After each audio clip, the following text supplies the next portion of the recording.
26 दिसंबर 2024। बाबा के महावाक्य।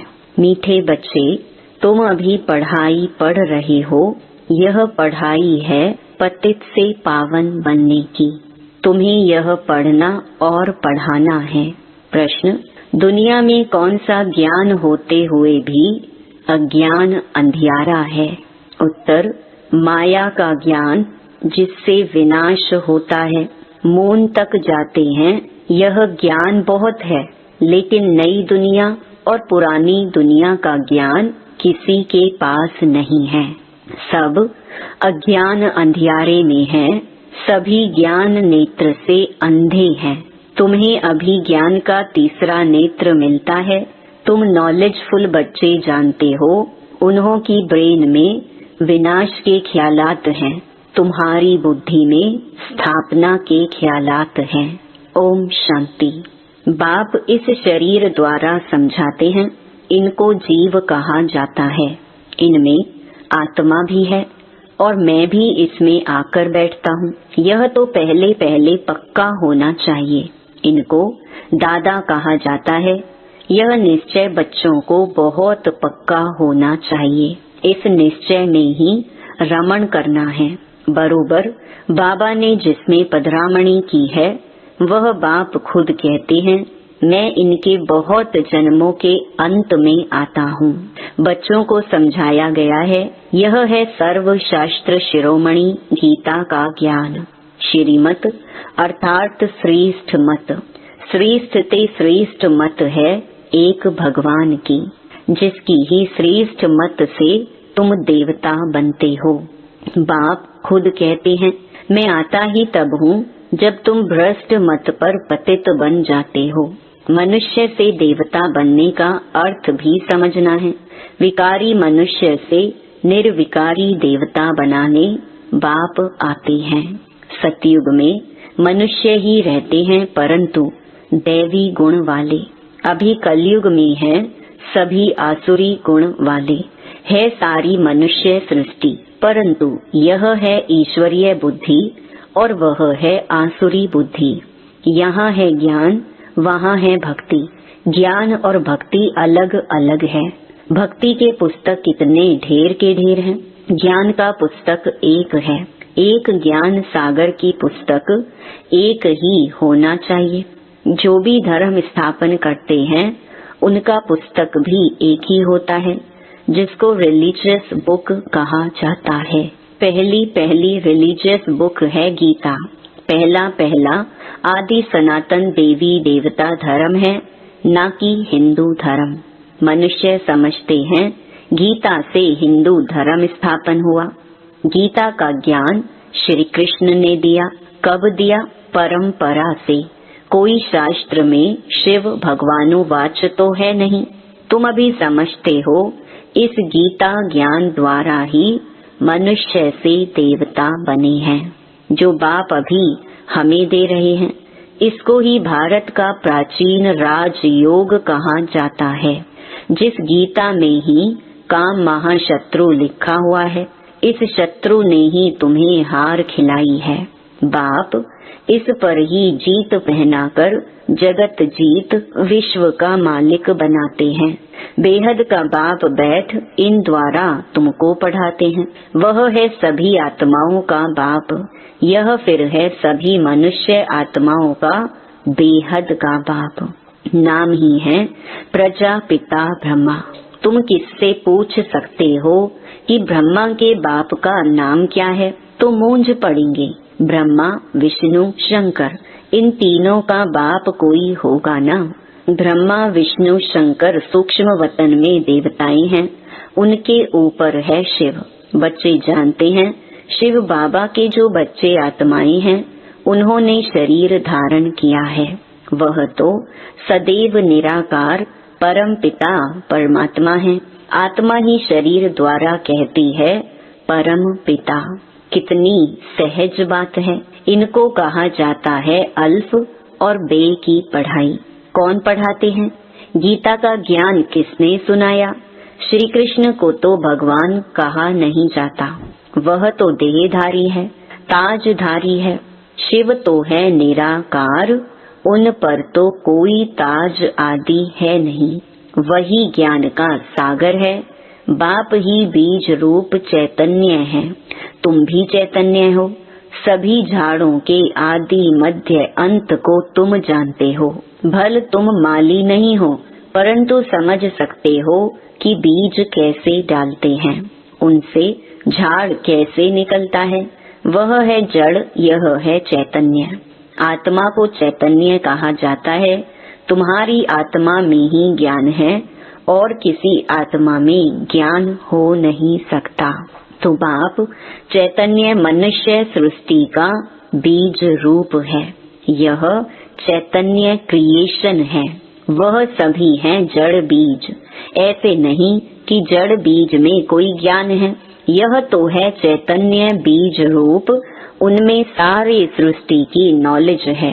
झाड़ की उत्पत्ति, पालना, विनाश का सारा ज्ञान उनमें है। फिर नया झाड़ कैसे खड़ा होता है, वह है गुप्त। तुमको ज्ञान भी गुप्त मिलता है, बाप भी गुप्त आए हैं। तुम जानते हो यह कलम लग रहा है, अभी तो सभी पतित बन गए हैं। अच्छा, बीज से पहला पहला पत्ता निकला, वह कौन था? सतयुग का पहला पत्ता तो श्री कृष्ण को ही कहेंगे, लक्ष्मी नारायण को नहीं कहेंगे। नया पत्ता छोटा होता है, पीछे बड़ा होता है। तो इस बीज की कितनी महिमा है। यह तो चैतन्य है ना, भल दूसरे भी निकलते हैं। धीरे धीरे उन्हों की महिमा कम होती जाती है। अभी तुम देवता बनते हो तो मूल बात है, हमको दैवी गुण धारण करने हैं, इन जैसा बनना है।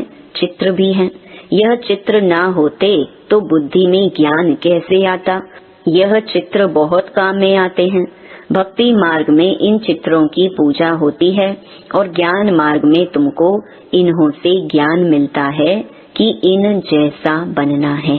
भक्ति मार्ग में ऐसा नहीं समझेंगे कि हमको ऐसा बनना है। भक्ति मार्ग में मंदिर आदि कितने बनवाते हैं, सबसे जास्ती मंदिर किसके होंगे?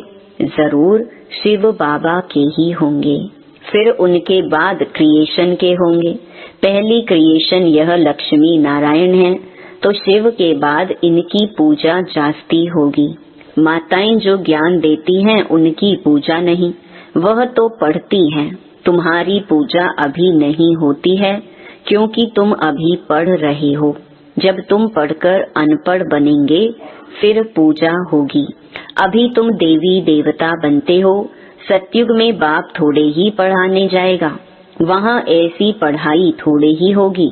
यह पढ़ाई पतितों को पावन बनाने की है। तुम जानते हो हमको जो ऐसा बनाते हैं उनकी पूजा होगी, फिर हमारी भी पूजा नंबरवार होगी। फिर गिरते गिरते 5 तत्वों की भी पूजा करने लग पड़ते हैं। 5 तत्वों की पूजा माना पतित शरीर की पूजा। यह बुद्धि में ज्ञान है कि इन लक्ष्मी नारायण का सारी सृष्टि पर राज्य था। इन देवी देवताओं ने राज्य कैसे और कब पाया, यह किसको पता नहीं है। लाखों वर्ष कह देते हैं। लाखों वर्ष की बात तो किसकी बुद्धि में बैठ ना सके, इसलिए कह देते यह परंपरा से चला आता है। अभी तुम जानते हो देवी देवता धर्म वाले और धर्मों में कन्वर्ट हो गए हैं। जो भारत में हैं वह अपने को हिंदू कह देते हैं, क्योंकि पतित होने कारण देवी देवता कहना शोभता नहीं। परंतु मनुष्यों में ज्ञान कहाँ, देवी देवताओं से भी ऊंचा टाइटल अपने पर रखवाते हैं। पावन देवी देवताओं की पूजा करते माथा झुकाते हैं, परंतु अपने को पतित थोड़े ही समझते हैं। भारत में खास कन्याओं को कितना नमन करते हैं, कुमारों को इतना नहीं करते। मेल से ज्यादा फीमेल को नमन करते हैं, क्योंकि इस समय ज्ञान अमृत पहले इन माताओं को मिलता है। बाप इनमें प्रवेश करते हैं, यह भी समझते हो। यह ब्रह्मा बाबा ज्ञान की बड़ी नदी है। ज्ञान नदी भी है, फिर पुरुष भी है। ब्रह्मपुत्रा नदी सबसे बड़ी है, जो कलकत्ता तरफ सागर में जाकर मिलती है। मेला भी वहाँ ही लगता है, परंतु उन्हें यह पता नहीं कि यह आत्माओं और परमात्मा का मेला है। वह तो पानी की नदी है जिसका नाम ब्रह्मपुत्रा रखा है। वह तो ब्रह्म को ईश्वर कह देते हैं, इसलिए ब्रह्मपुत्रा को पावन समझते हैं। पतित पावन वास्तव में गंगा को नहीं कहा जाता है।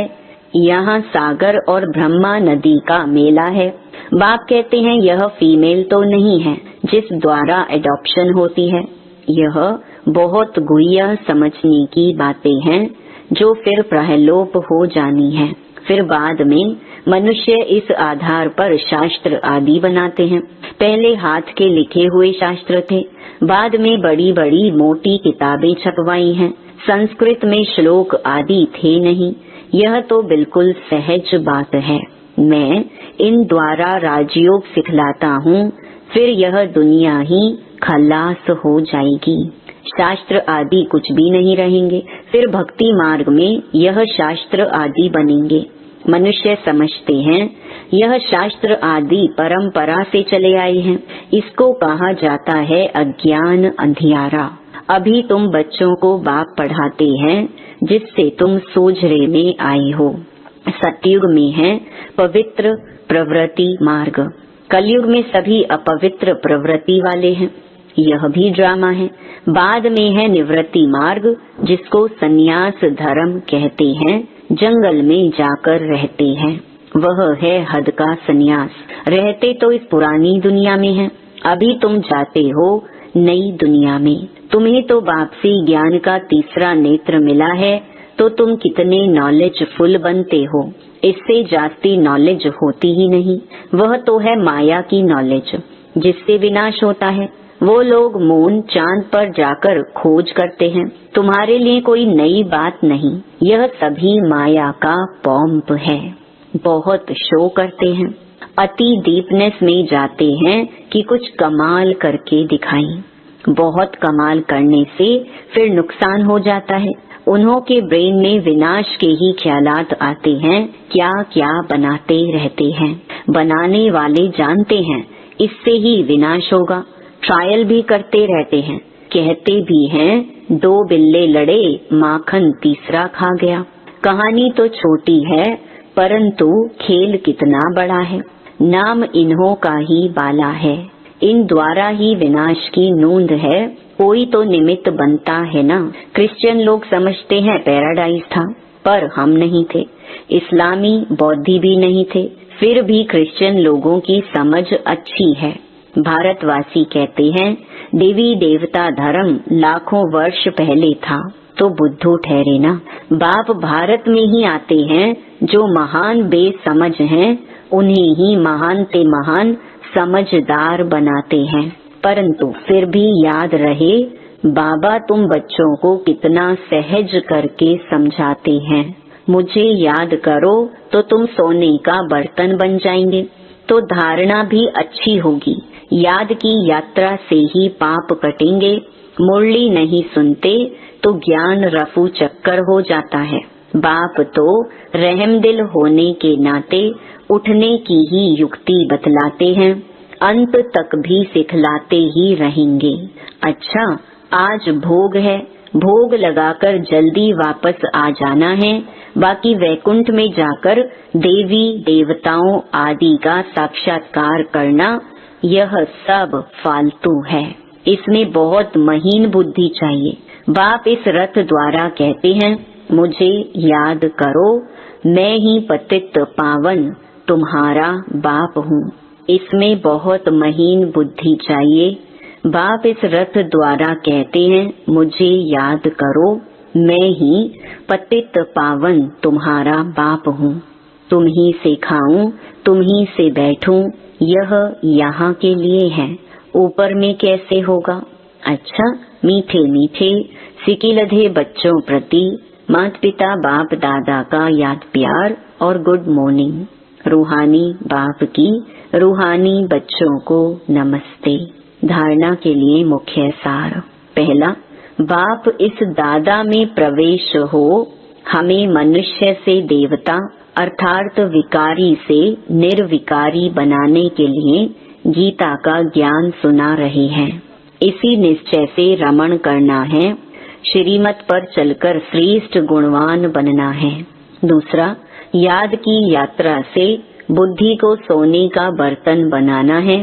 ज्ञान बुद्धि में सदा बना रहे, उसके लिए मुरली जरूर पढ़नी व सुननी है।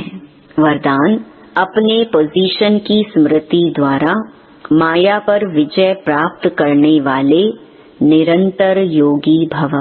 जैसे स्थूल पोजीशन वाले अपनी पोजीशन को कभी भूलते नहीं, ऐसे आपका पोजीशन है मास्टर सर्वशक्तिमान।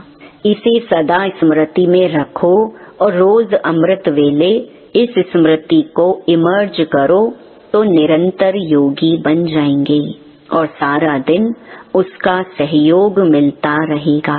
फिर मास्टर सर्वशक्तिमान के आगे माया आ नहीं सकती। जब आप अपनी स्मृति की ऊंची स्टेज पर रहेंगे तो माया चींटी को जीतना सहज हो जाएगा। स्लोगन, आत्मा रूपी पुरुष को श्रेष्ठ बनाने वाले ही सच्चे पुरुषार्थी हैं।